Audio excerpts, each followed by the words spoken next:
فرحان غادي تشري موطور دراجة نارية، ودوك الناس اللي سمعوا داك المحرك عنده نوع ما من الضجيج، عنده قواعد ديالو. وضعوا العادم، الدارجة الشاكمة لشابمون العادم، لماذا وضع وبذلك الحجم؟ حتى يمتص صوت المحرك. كتنوض انت وكتحيد الغطاء ديال العادم باش دير نوعا ما من الضجيج الذي يعجبك ويرضي نقصك وضعف الاهتمام بك.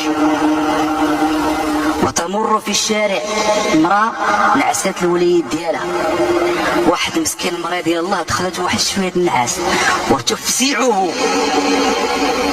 راه إذا خرجت من نفسه لعنة الله عليك وجبت. منين جبتها؟ ماشي الكلام ديالي، لا. قال عليه الصلاة والسلام: من آذى الناس في طرقاتهم وجبت عليه لعنتهم.